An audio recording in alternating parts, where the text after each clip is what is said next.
míos, súper confirmado. Marco Rubio, próximo secretario de Estado de los Estados Unidos. ¿Tú quieres ver por qué Canel está tan aterrado? Hay tanto pánico en Cuba, en el Comité Central. Raúl Castro corriendo, los generales de Gaesa. Pánico.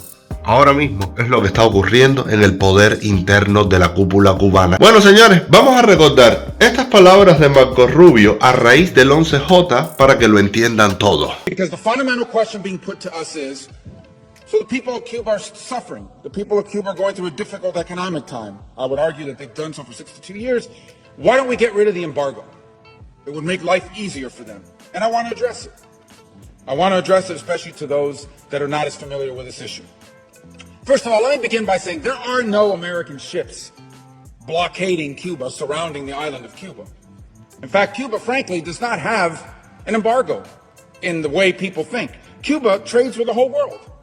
For example, Cuba every year exports $1.2 billion, which doesn't sound like a lot, but it's a lot for an island of 11 million people, okay? They export $461 million to China, $127 million to Spain, $65 million to the Netherlands, $64 million to Germany. This is not a country that's isolated. They trade with every country in the world. They export $5.3 billion a year.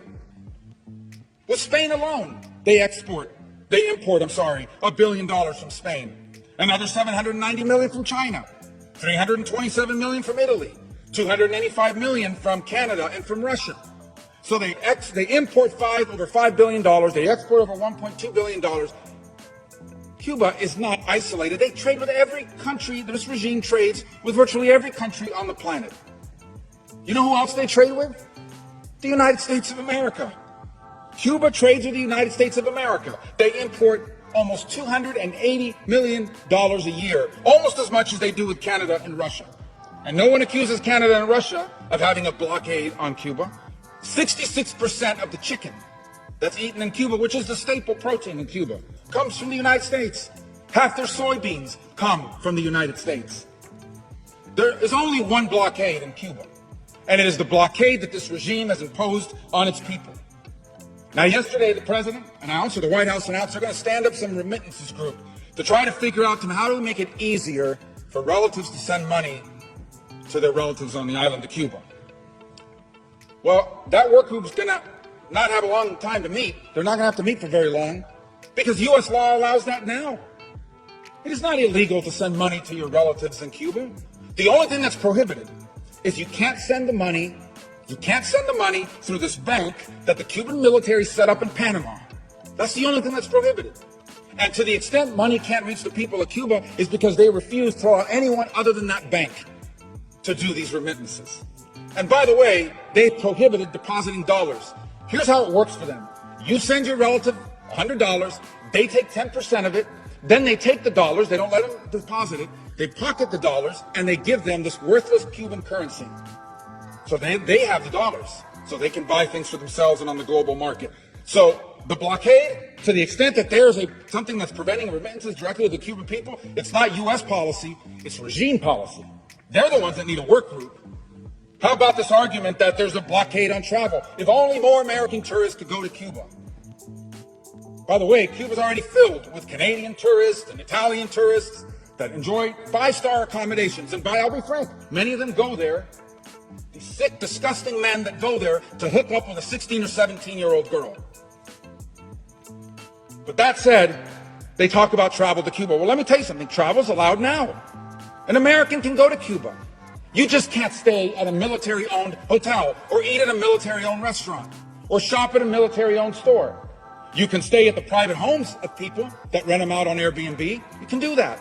You can eat at a restaurant that's owned by a private person. You can shop at stores that are owned by private people. The reason why they have nowhere to stay, nowhere to eat, and nowhere to shop is not U.S. policy. It's that the Cuban regime won't allow privately owned hotels, privately owned shops, privately owned stores. They won't allow it. Privately owned restaurants. They're the ones that have a blockade on travel, not the United States. What about medicine? That's another thing they put out there. This is so cruel. We don't allow medicine in. Do you know what the Cuban regime announced last week? This is what they announced on their national television. We are going to lift the ban on the importation of medicine. What? You mean there was a Cuban ban, a regime ban on importing medicine? Yes, there was. They're the ones that weren't allowing medicine in. And and to the amount they were allowing it in, they were putting a tariff on it. So there's no blockade on medicine. We sell the medicine. And you can donate medicine, unlimited amounts under U.S. law. If there's a blockade on medicine, it's the regime's blockade. The other one I hear is the internet. I support the internet. Why don't we allow, I had somebody say this to me yesterday, why don't we allow American companies to go and provide internet? Then they would have internet. It's the embargo. And these people don't know what they're talking about. They literally are just parroting stupid, ridiculous talking points. Because the law on the U.S. and trade with Cuba specifically exempts telecoms. AT&T, Verizon, Sprint, every American telecom can go into Cuba tomorrow and offer phone and internet service. You know why they can't? Not our law. It's the Cuban regime because they want to control that. And you see a pattern here. Blockade on travel. Blockade on private ownership of business. Blockade on bringing in medicine. Blockade on bringing in money. Why? Because the Cuban regime wants to control people. They don't want an individual Cuban to have a paycheck that they earn for themselves. They want what little you have to come from them. Because if you don't do what they tell you, they can take it from you. That's what they want. They don't want you to have internet companies offered by AT&T and Sprint and Verizon and anybody else. Because they want to be able to shut it off when you're saying things they don't like and things against them. Same with medicine. They use all of these things as a tool. It's hard to fathom because we live here, but they use all of it as a tool. You want medicine? Are you posting stuff on the internet? Are you saying things against the regime? Are you speaking out? Are you not participating in these acts of repudiation that we force people to do? Because if you don't, you're not going to get your medicine. And they certainly don't want the cash going around. They don't want independent ownership. They don't want the people of Cuba to have liberty. This is all about control. All about control. And by the way, in the law that codified the embargo, it has a clause that automatically triggers the end of the embargo. You want to know what this tough standard is that's in the law? Free the political prisoners, free press, free and fair elections, multi-party elections. The regime does those three things, the embargo ends automatically. Automatically.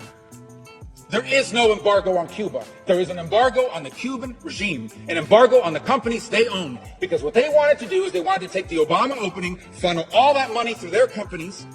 People say the Spanish companies own hotels. They don't own the hotels in Cuba. The regime owns the hotels. These hotel chains that open in Cuba on the beaches, they don't even pay their employees. They pay the Cuban government. The Cuban government pays the employees. Control. So the bottom line is this. Anybody who stands up and says, there's an embargo, there's a blockade by the United States and it's cruel and it's causing all these policies, is one of two things. They don't know what they're talking about and they're just parroting some talking point, or they're liars. That's the only two options. This is not about an embargo. The people of Cuba did not take to the streets, did not have their head cracked open, did not have their kids arrested and put in jail. Mothers who tomorrow plan to march in Cuba because they don't know where their children are. Arrested, they don't know where their kids are. They broke into homes, they grabbed 16-year-old boys, they gave them a bat, they said, you're going halfway across the country to beat people up in the street. They didn't stand up against all those things because of an embargo or because they wanted remittances. They stood up because they wanted liberty. Libertad. That's what they wanted. That's what they're telling us. Why don't we listen to them? They told us what they want. They want libertad. They want liberty. And if there are any people on this earth that should understand that, it should be America.